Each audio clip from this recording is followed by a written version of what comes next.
Hi மக்களே, welcome to Coimbatore kitchen. வாங்க நம்ம இன்றைக்கி ஒயிட் கிழங்கான் ஃபிஷ் குழம்பு எப்படி பண்ணுறதுன்னு பார்த்தலாம். ஃபஸ்ட்டு வந்துட்டு நம்ம மீனை மேரினேட் பண்ணி வச்சுக்கணும். உப்பு மிளகா பொடி போட்டு மேரினேட் பண்ணி வச்சுக்கலாம்.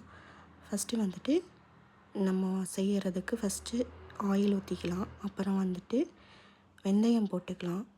மண் சட்டியில் செஞ்சால் நல்லாயிருக்கும். அப்புறம் வந்துட்டு வெங்காயம் போட்டுக்கலாம், சின்ன வெங்காயம், பூண்டு, அப்புறம் இது தாளிப்பு ஃபுல்லாக எல்லாமே தாளிச்சிடணும். தாளிச்சதுக்கப்புறம் பார்த்துட்டிங்கன்னா வரமிளகா காரத்துக்கு இது மாதிரி போட்டு தேங்காய் கருவேப்பிலை எல்லாம் போட்டு ஃப்ரை பண்ணி நம்ம வந்துட்டு கொஞ்சம் தக்காளி டேஸ்ட்டுக்கு ஏற்ற மாதிரி நான் 3 தக்காளி போட்டிருந்தேன். போட்டுட்டு ஸ்பைசஸ் போட்டுக்கணும்.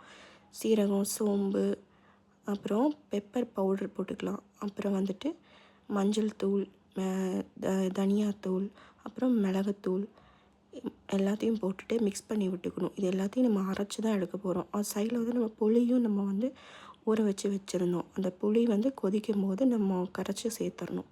இப்போ எல்லாத்தையுமே நம்ம வந்து அரைச்சிட்டு ஒட்டுக்காக வந்துட்டு மீனை மேரினேட் பண்ணி வச்சுருக்கோம். கொதி வந்தோடனே நம்ம மூடி வச்சு ஒவ்வொன்றா போட்டு இறக்கிக்கலாம். ஃபஸ்ட்டு மீனை வந்து இந்த மீன் குழம்பு வந்து மூடி வைக்கக்கூடாது.